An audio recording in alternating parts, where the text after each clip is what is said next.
Teacher talking sports, what it does, what it do, how we live in. Well, the Golden State Warriors just won their game 7 against the Sacramento Kings and will be advancing to the second round of the playoffs where they will take on the Los Angeles Lakers, the ever so common 6 versus 7 matchup.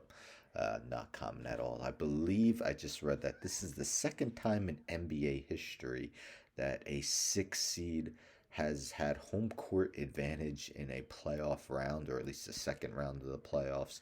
So again, not something that happens frequently in the regular season. The Warriors finished one game better than the Lakers, 44 and 38 to the Lakers 43 and 39.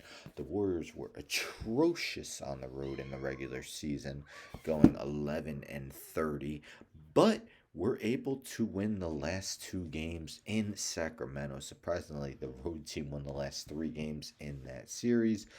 So the Warriors were able to um, get around their road woes in order to make the second round of the playoffs. Meanwhile, the Lakers advanced in 6 games over the Grizzlies, a 40-point blowout in game 6 to humble Ja Morant, who said, there's no one to fear really in the West. Dylan Brooks, of course, has had a ton to say, has something to say to LeBron as well. Well, they have been eliminated in the first round. Well, this should be a great series. The NBA is loving this because this is definitely a ratings generator. Two of the most high profile teams in the league. DraftKings Sportsbook has the Warriors as a minus 155 to take the series. Lakers are plus 130. Series will begin Tuesday, 10 p.m. Eastern Time. Of course, Steph Curry dropped 50 points to set a record for the most points scored in a game 7. He was good the whole series, averaging 33.7 points per game. Klay Thompson averaged over a 20 game. Didn't shoot great in game 7, but didn't matter. Draymond Green did his all around thing, averaging 8 assists, 6.2 rebounds. And what about the center, Kevon Looney? 15.1 rebounds per game, 5.3 offensive, 9.9 defensive. Sacramento was just unable to keep him off the glass. And his second chance, giving Golden State so many second chance opportunities, was extremely beneficial. Golden State has really been running about an 8-man rotation. DiVincenzo, Jordan Poole, who kind of struggled in that series and really hasn't been at his best all year, coming off the bench, along with Jonathan Kuminga. Moses Moody's been getting some time as well. But again, 4-time NBA champions. Got to be considered the slight favorite because of that. We're second in the league in scoring this season, while giving up 21st most points, for a net rating of plus 1.8. The Lakers had a plus 0.6 rating. Not so special, but you got to keep in mind they have a totally different team than they had in the beginning of the season, and they've been clicking on all cylinders for quite some time. Anthony Davis didn't put up prolific scoring numbers, averaging 20.8 points per game in their series against the Grizzlies, but 13.7 rebounds, 1.3 steals, and 4.3 blocks. He was a stocks machine in that series. LeBron averaged 11.2 rebounds, 5.2 assists, 22.2 points. Few of the games were blowouts, or else LeBron and Davis may have averaged even more scoring. But Austin Reeves, man, he's going to be a restricted free agent after the season. How much will the Lakers pay him, or will a team give him a substantial offer? Um, he's been absolutely incredible for the Lakers this season.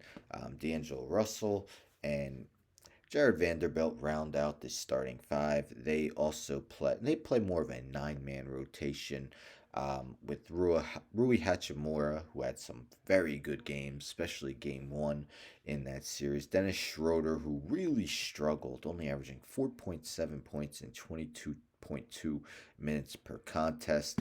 Malik Beasley and Troy Brown Jr., although they've been giving Wenyen Gabriel some minutes as well as the backup big man. So, Steph Curry definitely lives for these moments. Definitely be a big time series. So much star power. LeBron, AD, Steph Curry, Clay, Draymond Green. Definitely going to be must watch TV, although it's on the West Coast. These games are going to be late for me over here on the East Coast, but I'm definitely going to try to catch as much as I can of the series. Um, Again, this is a tough one to predict. Who will be manning up Steph Curry? Well, a guy like Troy Brown Jr. get more minutes, so he could D him up. He is a very good defensive player. D'Angelo Russell, that's definitely not his specialty. Austin Reeves is a solid defender. He at least tries hard. Meanwhile, Anthony Davis, a battle of the rebounding big men, Anthony Davis and Kevon Looney. Could the Lakers keep Looney off the offensive glass? You don't want to give the Warriors many second opportunities. That's when they bang those 3 pointers. So many lethal shooters. I've went back and forth. You know, for the about not even 2 hours since the series has been official on who I think is going to win. I'm gonna say Lakers in 6. Very hard. I feel like, um, if I were to record this an hour later, I might have something different to say. But I'm gonna say the Lakers in 6, and I am not a Lakers fan at all. They've just been playing awesome of late. Warriors had some troubles with the Kings. Took them to 7 games. Lakers will be a little more rested, at least to start the series. Of course, guys like Anthony Davis have had their injury woes, so you got to hope, both teams could stay healthy throughout the series. Didn't even mention how Andrew Wiggins, after the long time off, he's performed well for the Warriors, averaging 18.1 points per game in that 7 game series. But I'm going to go Lakers in 6. Game 7 would be in Golden State, as I mentioned, 6 seed with home court advantage, something you rarely see. But what are your thoughts? Who do you think will win this second round matchup, which should be, get the NBA some great ratings, two of the more high profile teams? Definitely should be excited. Let me know your thoughts. Don't forget to subscribe. Tell a friend to tell a friend to tell a friend to subscribe. Like the video, share the video, hit the bell for notifications. I'm out.